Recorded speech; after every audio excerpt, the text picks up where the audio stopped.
حبايبنا طلاب سكندري 1، ازيكم عاملين ايه؟ يا رب تكونوا بخير. معاكم مستر مينا زكريا ساينس اند كيمستري تيتشر. وحشتونا جدا جدا جدا بعد فيديو المراجعه اللي كان حوالي 18 ساعه يعني مش عارف والله. المشكله انا مبسوط بيكم، يعني انا مبسوط ان انتم مجتهدين زياده عن الاجتهاد شويتين.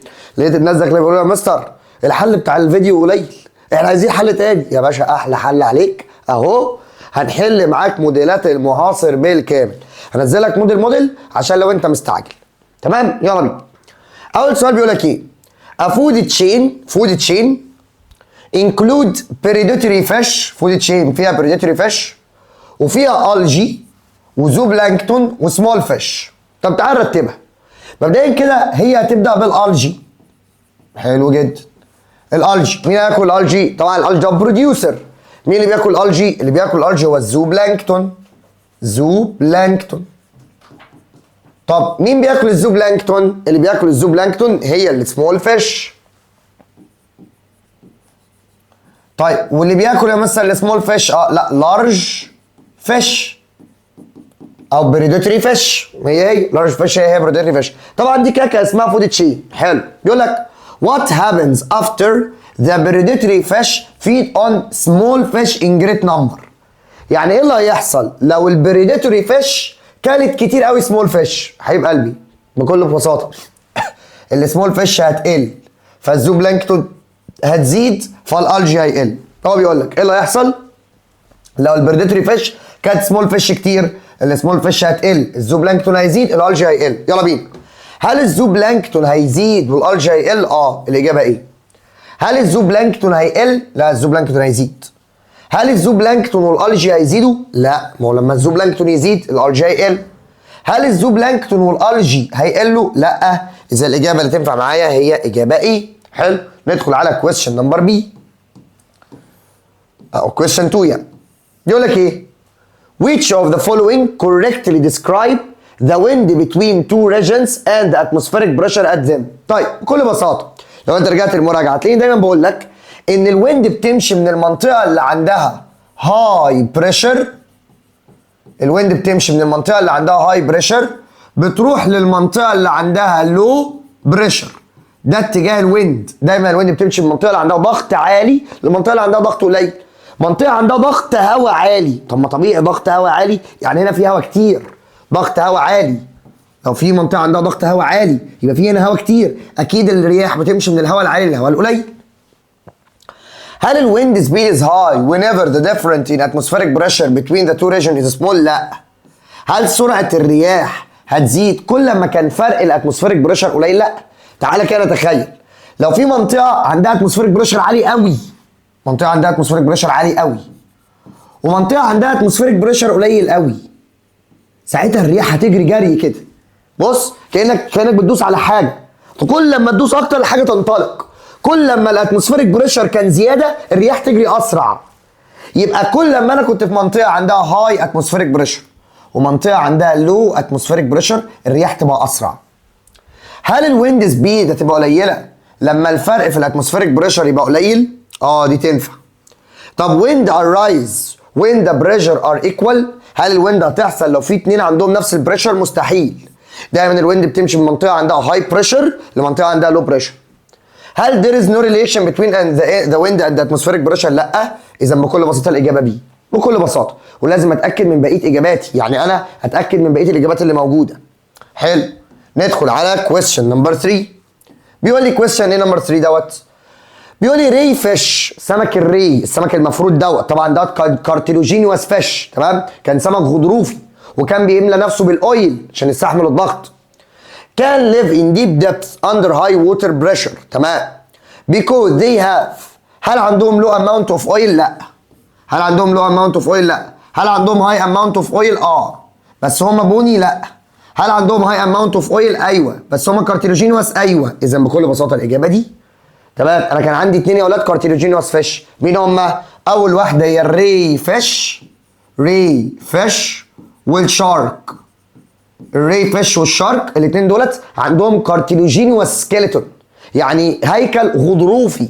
طب كان في تانيين بقى عندهم بوني فيش او بنقول عندهم هيكل عظمي. طبعا احلى حاجه ان احنا بنحل ونراجع، انا مش بكروتك واقول لك موديل انسر، بحل وراجع. مين هم الموديل البوني فاش؟ البوني فاش ديت زي سمك التيلابيا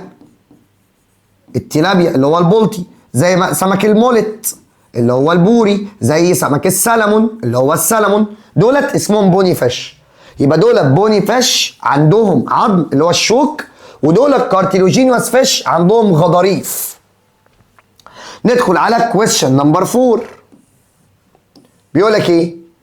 A student has recorded statement about some of the atmosphere layers as follow. طالب سجل شوية جمل عن الاتموسفير لايرز، عن طبقات الغلاف الجوي as follow. بيقول لك هي عندها ليست تمبريتشر. طبعا انا لازم افتكر، تعال افتكر كده معاك بسرعه ايه طبقات الاتموسفيريك بريشر سريعا. كانت اول طبقه اسمها تروبوسفير، تاني طبقه اسمها ستراتوسفير، الطبقه الثالثه اسمها ميزوسفير، والرابعه اسمها ثيرموسفير، وبعد كده اكزوسفير. ثيرموسفير واكزوسفير. تعالى يا باشا كده في السريع منه. اولا التروبوسفير كان طولها 10 كيلو متر، كان عندها الدنس اير، كان عندها اكتر هواء، وكان عشان عندها اكتر هواء كان موست ويذر فينومينا تيك بليس ان ات، او اول ويذر فينومينا تيك بليس ان ات، كل ظواهر الجو بتحصل في التروبوسفير. بعد كده الستراتوسفير كانت بتمتد من 10 لغايه 50 كيلو متر، من 10 ل 50 يبقى هي كانت 40 كيلو متر. كنت بقول لك ان الستراتوسفير بتحتوي على طبقه الاوزون، عشان كده هي بتمتص الشورت ويف الترا فايلوت. بعد كده الميزوسفير كانت درجه حرارتها بتوصل لنيجاتيف 93، وبنقول ان هي الكولدست لاير، اكتر طبقه ساقعه. طيب بكل بساطه هو لما يقول لي هي عندها اقل تمبريتشر، انا كده استنتج ان هي الميزوسفير هي اكتر طبقه ساقعه، ودرجه حرارتها بتوصل لنيجاتيف 93 سيليزيوس. ممتاز. in which most of the meteors that fall towards the earth are burned up. فعلا في الميزوسفير الميتيورز اللي هم النيازك كانت بتتحرق، يبقى دي ميزوسفير ودي كمان ميزوسفير. It's used in wireless communication. لا دي مش ميزوسفير. طبعا اللي بتستخدم في الوايرلس كوميونيكيشن هي الثيرموسفير، لان هي بتحتوي على طبقه اسمها الايونوسفير. اذا دي كده الايونوسفير. يبقى مبدئيا كده الجمله الاولى بتتكلم عن الميزوسفير لان الميزوسفير فعلا عندها اقل تمبريتشر. الجمله الثانيه بتتكلم عن الميزوسفير لان الميزوسفير بيتحرق فيها نيازك. الجمله الثالثه ما بتتكلمش عن الميزوسفير، بتتكلم عن الايونوسفير.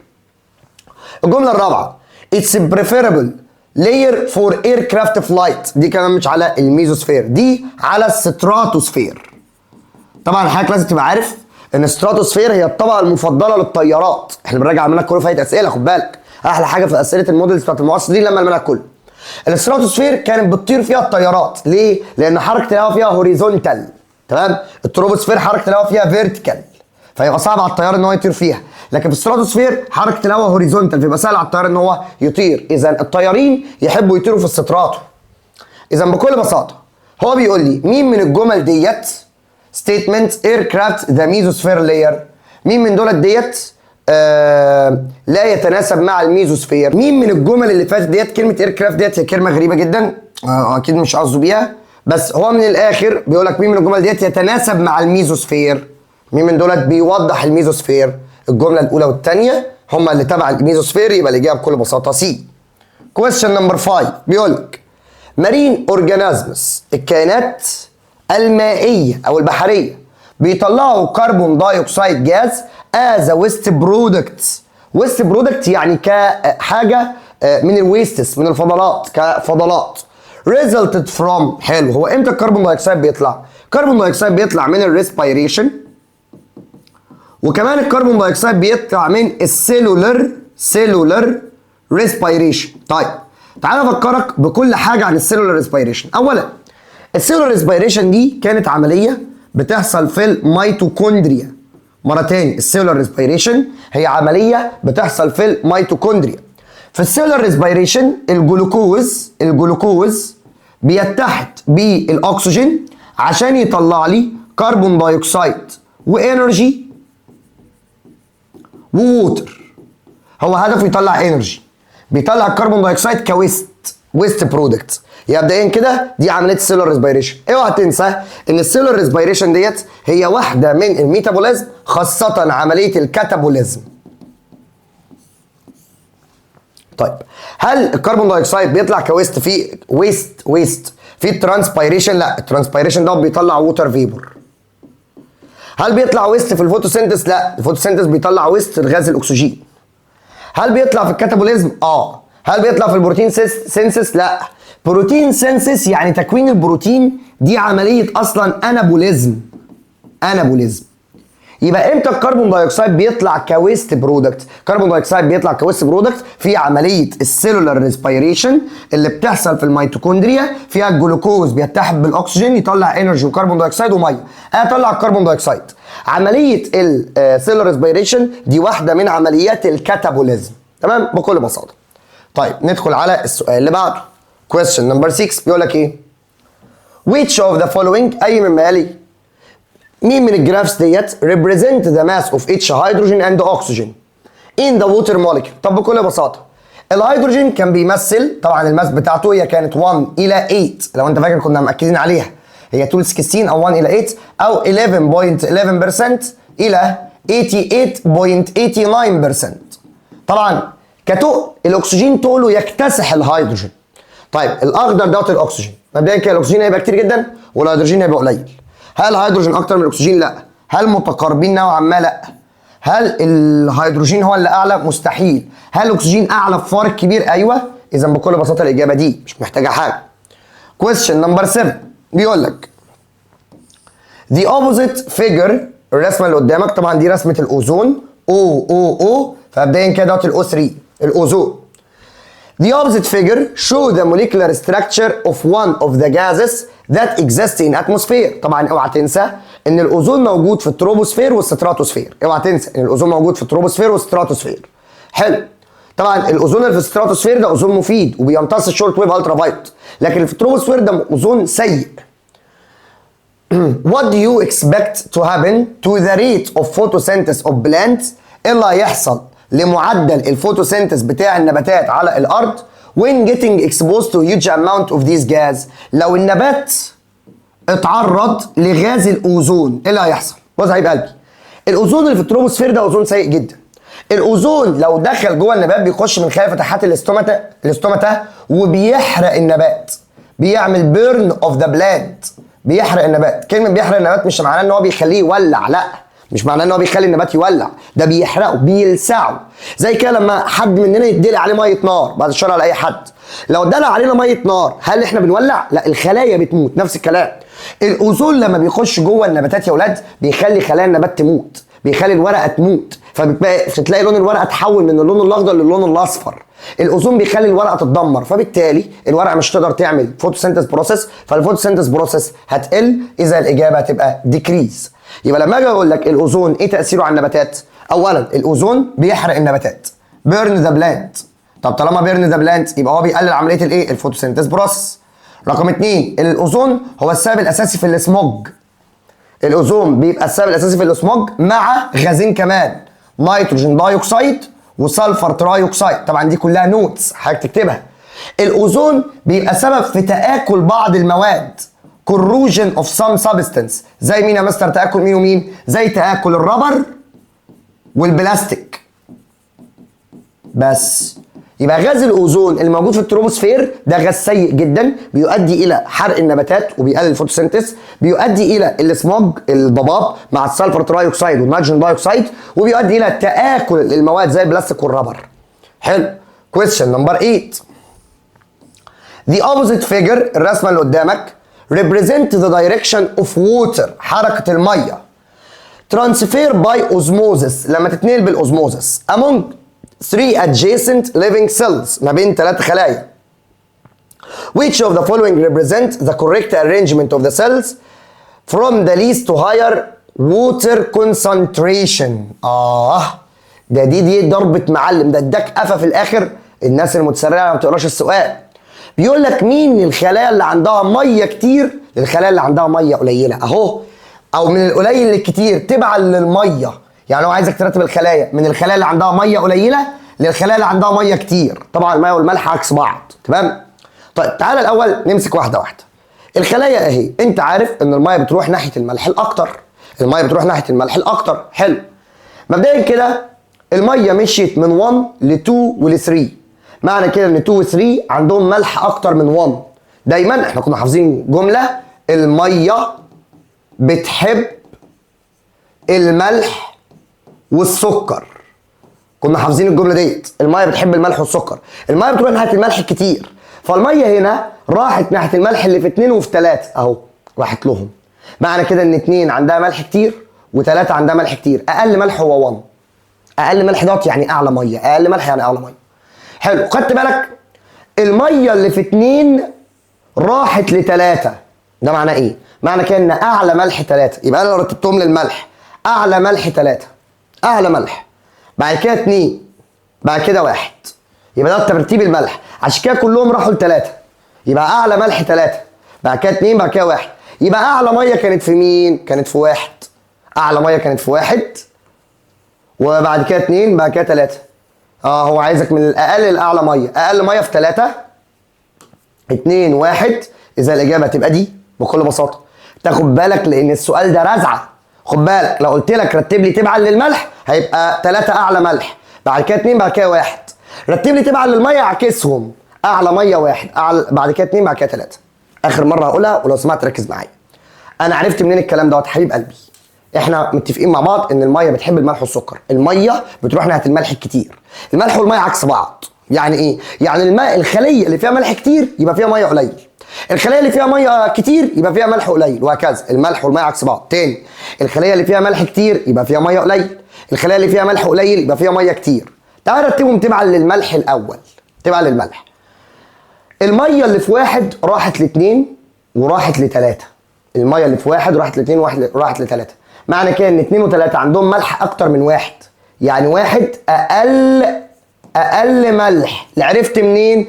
الميه اللي في 1 راحت ل2 و3، يبقى 1 اقل ملح، 1 عنده اقل ملح. حلو. طب ما هي الميه اللي في 2 راحت ل3، يبقى 3 اعلى ملح. ليه 3 اعلى ملح؟ لان الميه راحت له، الميه راحت له من 2 ومن 1، يبقى 3 دوت اعلى ملح، يبقى اعلى ملح 3 دوت اعلى ملح. طبعا هنا رتبتهم تبعا للملح. اعلى ملح 3، بعديه 2 بعد كده 1. انا لسه قايل لك الملح والميه عكس بعض. طالما 3 عنده اعلى ملح يبقى عنده اقل ميه، وهنا 2 وهنا 1. 1 عنده اقل ملح يبقى عنده اعلى ميه. يبقى لو رتبتهم تبعا للملح 3 فيها ملح اكتر من 2 اكتر من 1. لو رتبتهم تبعا للميه 3 1 فيها ميه اعلى من 2 اعلى من 3. بس كده بكل بساطه. السؤال اللي بعده، when water vapor condense، لما بخار الميه يتكثف. خد بالك، water vapor condense يعني الووتر فيبور هيتحول لووتر، بخار الميه يتحول لميه. ولا دايما يا اولاد لما بخار الميه يتحول لميه، طبعا دي عمليه كوندنسيشن، ودي فيها الميه بتفقد انرجي، لوز انرجي. عرفت منين يا مستر؟ تعالى اقول لك. ادي دلوقتي لو انا عايز احول الميه لووتر فيبور، لو انا عايز احول الميه لبخار ميه بسخن، يبقى عشان احول من ميه لبخار ميه بديها طاقه، بديها انرجي، جين انرجي. يبقى عشان احول الميه لبخار ميه بديها طاقه. يبقى العكس، لما احول من بخار ميه لميه هتخرج طاقه. طيب بيقول لك بقى ايه؟ هل التمبريتشر، اولا التمبريتشر اللي حواليها خد بالك هي خرجت طاقه صح؟ يعني التمبريتشر اللي حواليها هتزيد. لما الووتر فيبور بيتحول لووتر بتخرج طاقه. عرفت منين حبيبي؟ ما هي لما الميه تتحول لبخار ميه، لما الميه تتحول لبخار ميه بتحتاج طاقه، جين انرجي. ازاي يا مستر حبيب قلبي؟ انا عندي حله ميه عايز احولها لبخار ميه اسخنها، يبقى عشان احول من ميه لبخار ميه بديها طاقه. طب من الاخر لما تيجي تحول من بخار ميه لميه هتخرج طاقه، يبقى من ميه لبخار ميه هديها طاقه، من بخار ميه لميه هتخرج طاقه. طب طالما هي خرجت طاقه يعني بتسخن الجو حواليها، يبقى درجه الحراره اللي حواليها هتسخن. عشان هي اخذت طاقه؟ لا، هتسخن عشان هي خرجت طاقه. ايوه، اذا الاجابه بي بكل بساطه. البخار او الهواء اللي حواليها سخن لان هي خرجت طاقه، فقدت طاقه فسخنت اللي حواليها. ده بكل بساطه. ندخل على question number 10. Which of the following leads to decrease in pH؟ ايوه اصبر هنا ثانيه. decrease in pH، نقص البي اتش يعني يخلي الحاجه اسيدك في الرين ووتر. ماشي، اللي بيخلي الحاجه اسيدك يا ولاد الاسيدري بكل بساطه. هل الكالسيوم كربونات؟ ملوش دعوه. الميه ملهاش دعوه، الميه نيوترال. الكالسيوم كربونات نيوترال والميه نيوترال والصوديوم كلورايد نيوترال. السلفوريك اسيد حبيبي ده سلفوريك اسيد، يعني مليار في المية هيخلي الميه اسيدك، يعني هيقلل البي اتش، مش محتاجه حاجه. سؤال الغلابه ده سؤال لاكل العيش. What is the correct order of the stages that a quantity of sea water goes through in order to return to sea again؟ ايه اللي هيحصل للميه لما تيجي تتبخر عشان ترجع للسي again؟ ها؟ evaporation، condensation، precipitation، run off. ها؟ evaporation، condensation، precipitation يعني rainfall، run off. حبيبي ايه؟ ينفع حد يبدا بالرينفول؟ لا. run off؟ لا. condensation سلخت قبل ما اذبح، الكلام ده كله ما ينفعش. الوحيده اللي تنفع هي ايه؟ ندخل على question number 12. بيقول لك ايه؟ The Earth retain its atmosphere while the Mercury planet doesn't have an atmosphere and this is because. ماشي. الإيرث عندها اتموسفير لكن ميركوري ما عندوش اتموسفير. ده بسبب ايه؟ بسبب الجرافيتي. هل بسبب ان الإيرث جرافيتي از سترونجر؟ طبعا. هل بسبب ان الإيرث جرافيتي از ويكر؟ لا. الإيرث جرافيتي از سترونجر فشد الاتموسفير. هل التمبريتشر بتاعت الإيرث اعلى فبتشد الاتموسفير؟ ملوش علاقه.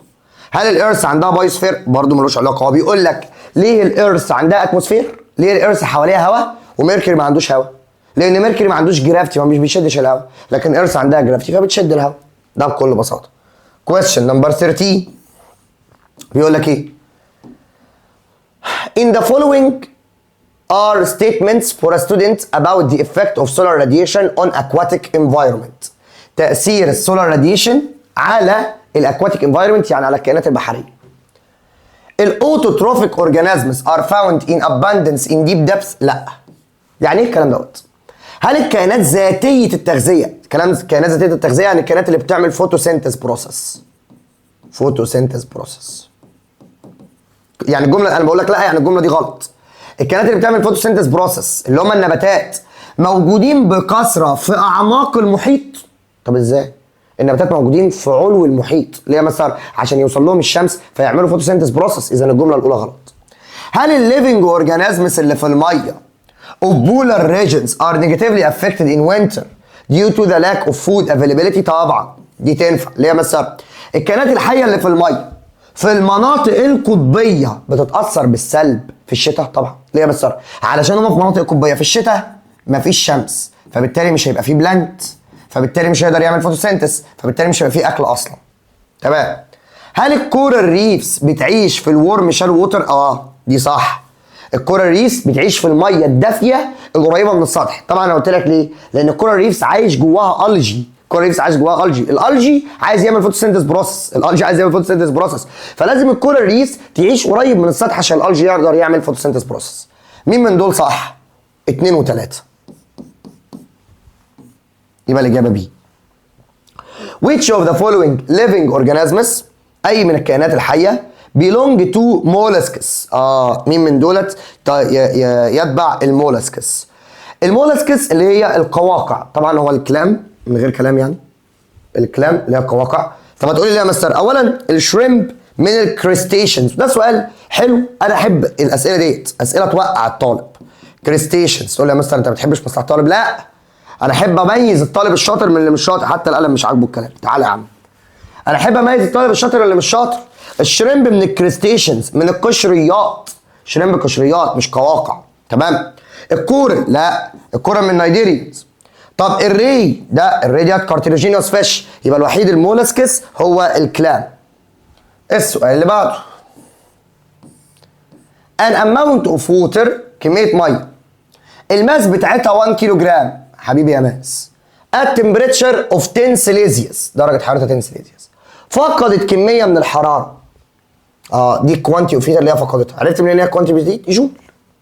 through an interval of time t0، فقدت كميه من الحراره في مقدار في وقت بيساوي t نوت اي حاجه.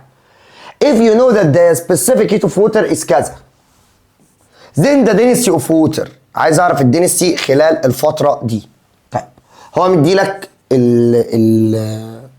السبيسيفيك هيت، وبيقول لك مبدئيا كده انت كان عندك amount of water تقلها 1 كيلو جرام، ودرجة حرارتها 10 سيليزيوس. درجة حرارتها 10 سيليزيوس يعني ديت تي 1. فقدت الكمية من الحرارة مقدارها كده خلال الوقت ده. if you know that the specific heat مديلك specific heat، عايز اعرف ايه اللي حصل للدنسيتي. حلو، تي 1 كانت ب 10، تعال نحسب دي 2 تي 2. انا عشان احسب التي 2 لازم احسب الاول الدلتا تي. الكيو بتساوي ام في سي في دلتا تي. يلا نجيب الدلتا تي. الدلتا تي بتساوي كيو على ام في سي بتساوي، يلا بينا، فين الكيو؟ 37800 دي الكيو 37800 على الام في سي. الام ب 1 كيلو تايمز السي 4200. هو عايز يقول لي دي كانت تي 1، انا عايز اعرف ايه اللي هيحصل للدنسي. هيبقى مش هعرف احدد ايه اللي هيحصل للدنسي غير لما اعرف تي 2. طب عشان اعرف تي 2 تعال نجيب الدلتا تي الاول. قلت لك اهو القانون، الكيو بتساوي ام في سي في دلتا تي. انا هجيب الدلتا تي بتساوي كيو على ام في سي. كيو على ام في سي، يلا بينا، كيو على ام في سي. بعمل كده اهو، هقسم كيو على ام في سي 37800 ديفايد 1 تايمز 4200 تطلع معاك 9. يبقى الدلتا تي ب 9.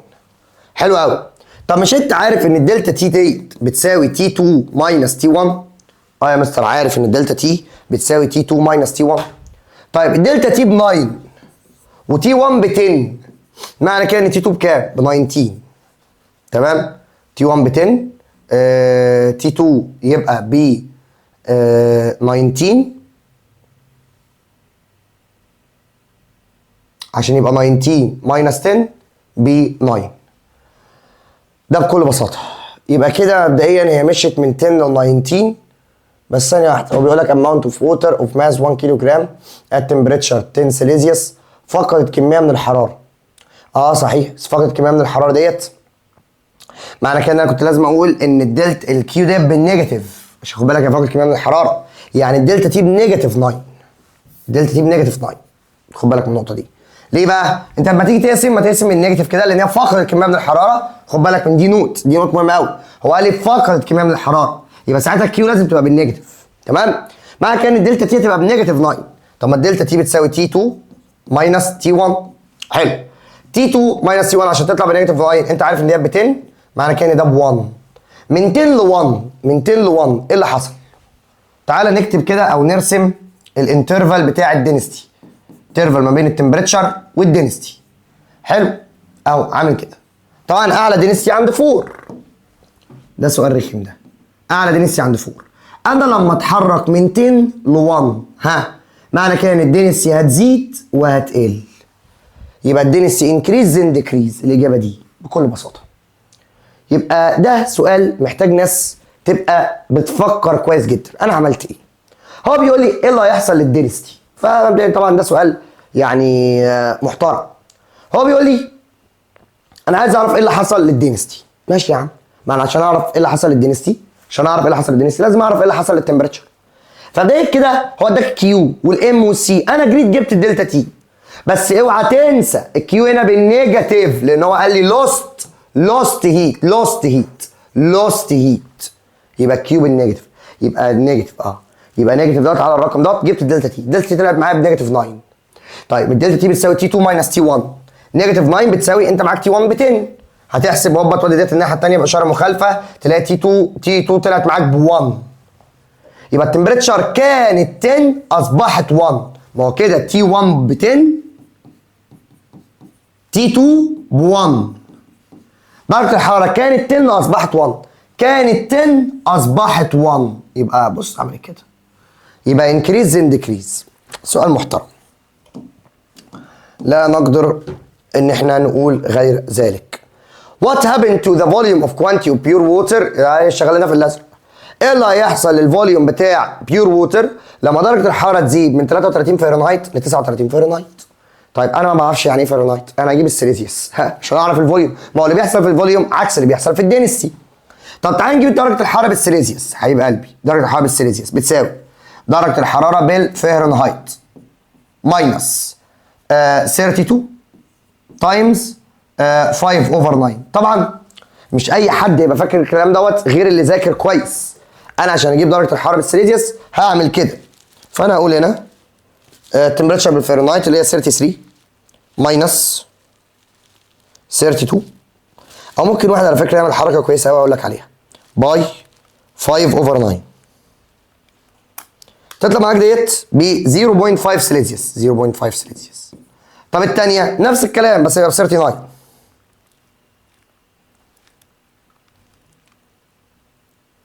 تطلع معاك ب 3.8. كده درجه الحراره زادت او قربت من الفور، فمعنى كده ان الدنسيتي هتزيد فالفوليوم هيقل، يبقى الفوليوم ديكريز. ده بكل بساطه. طيب تعال نشوف ايه اللي هيحصل. الاجابه بي. تعال نشوف ايه اللي هيحصل. انت عندك هنا دي علاقه ما بين التمبريتشر والدنسيتي. حلو اهو، اعلى دنسيتي عند درجه حراره فور. انا لما اتحرك من 0.5 سيليزيوس ل 3.8 يعني يعتبر 4، مع كده الدنسيتي زادت، مع كده الفوليوم هيقل بكل بساطه. يبقى انا اول حاجه حولت من فahrenheit لسليزيوس عشان بس ابقى فاهم راسي من رجليا، ما انا حافظ الجراف على السليزيوس. حولت من فahrenheit لسليزيوس. بعد ما حولت من فahrenheit لسليزيوس شفت ايه اللي حصل؟ هو قال لك كانت 0.5 سيليزيوس اصبحت 3.8 سيليزيوس، يعني حوالي 4 سيليزيوس. طيب ممكن واحد يعمل حركه ثانيه، يجيب الفرق من هنا لهنا ويقسم على 1.8 عشان يجيب الفرق بالسيليزيوس. بس هنا في المساله ديت مش تخدمنا قوي، فاحنا هنمشيها زي ما انا عملتها. انا عملت ايه؟ حولت من فahrenheit لسليزيوس. دي بالسيليزيوس بقت 0.5 سيليزيوس، دي بالسيليزيوس كانت حوالي 4 سيليزيوس. من 0.5 ل 4 سيليزيوس معنى كده ان الدنسيتي بتزيد، معنى كده ان الفوليوم هيقل. question 17 ده سؤالين يرزعوا. question 17 بيقول لك the opposite figure. ماشي يا عم الحاج. show the settling position of an egg placed in a quantity of fresh water. بيقول لك egg موجوده في fresh water. when a large quantity of table salt is dissolved in water then the egg. تعالى بقى. بيقول لك انا دوبت ملح في الميه. ماشي. لما ادوب ملح في الميه انا كده زودت الدنسيتي بتاعه الميه. طالما الدنسيتي بتاعه الميه زادت فاكيد كده البيضه الدنسيتي بتاعتها اقل من الدنسيتي بتاعه الميه، فالبيضه هتطلع لفوق. يبقى البيضه رايزس، الايج رايزس تطلع لفوق. الاجابه ايه؟ بكل بساطه. يبقى بكل بساطه هنا ايه اللي حصل؟ حبيب قلبي انا زودت ملح على الميه. عارف يعني ايه زودت ملح على الميه؟ يعني اديت ميه مالحه. ميه بملح يعني انا خليت الميه الدنسيتي بتاعتها ايه؟ عاليه. طالما الدنسيتي بتاعت الميه عاليه مع كان الدنسيتي بتاعت البيضه بقت اقل منها بشويه حلوين، فالبيضه هتطلع لفوق. الحمد لله الحاجات ديت احنا كلها يعني متدربين عليها بشكل كويس ومفهمين كل الافكار الحمد لله. Which of the following represents the correct arrangement for the boiling point of the following solution that have equal concentration at the standard atmospheric pressure. ماشي. مبدئيا كده كل لما الملح بيزيد معنى كده ان الفيبور بريشر هيقل، معنى كده البويلنج بوينت هيزيد. اتمنى حضرتك تكتب السكيمه دي عندك. ملح يزيد، فيبور بريشر هيقل، بويلنج بوينت يزيد بكل بساطه. طبعا وملح يزيد فريزنج بوينت تقل. اكتب بقى ده كله. يبقى ملح يزيد، فيبور بريشر يقل، بويلنج بوينت تزيد، فريزنج بوينت تقل. هتبدا تفكك واحد واحد من دول. اولا ال NaCl. تعال نفككهم. هو واضح ان هم ثلاثه بس. ال NaCl بيتفكك عندي ل Na بوزيتيف و Cl نيجاتيف، فدوت كده 2 ايونز.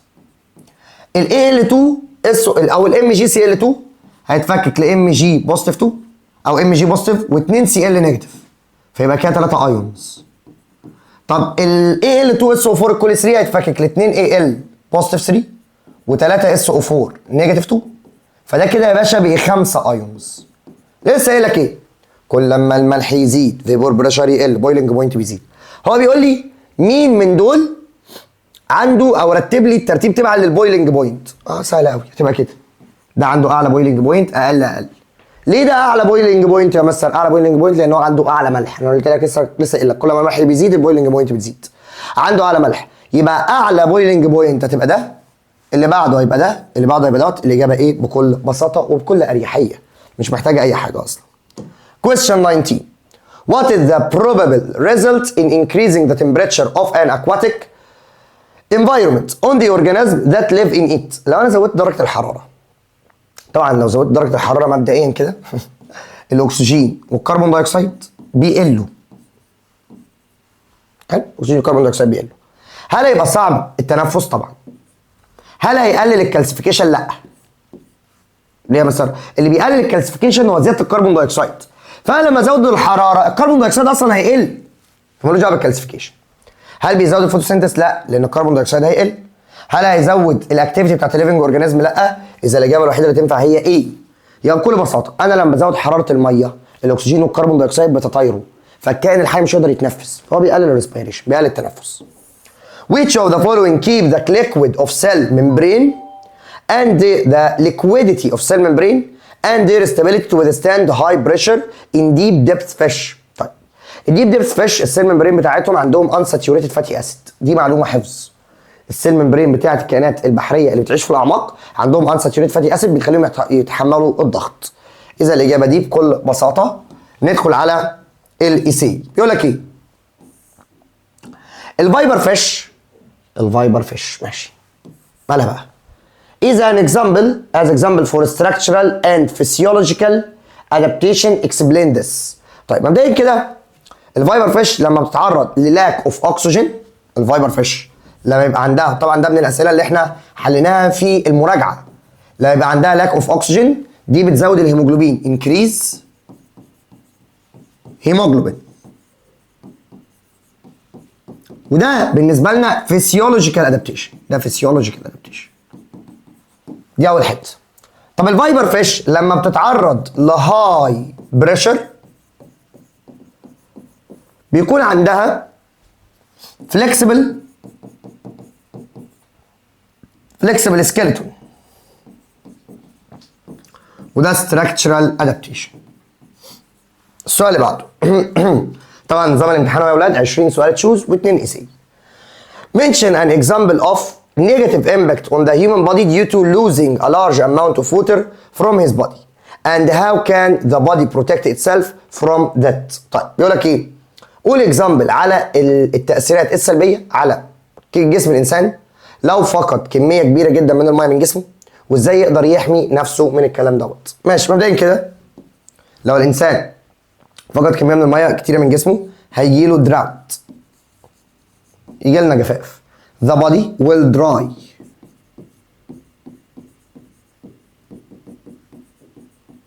حلو. طيب وده بيهدد الحياه. طب ازاي يحمي نفسه من دوت؟ ان هو يتجنب تواجده في المناطق اللي عندها رطوبه قليله، لان اي منطقه عندها رطوبه قليله ده بيؤدي لتبخر الميه كتير جدا من جسمنا. تمام؟ فاحنا نقول له كده prevent او avoid existing، يتجنب التواجد in low humidity area، يتجنب التواجد في المناطق اللي فيها رطوبه قليله. كان يبقى خلصنا موديل 1، يلا بينا ندخل على موديل 2.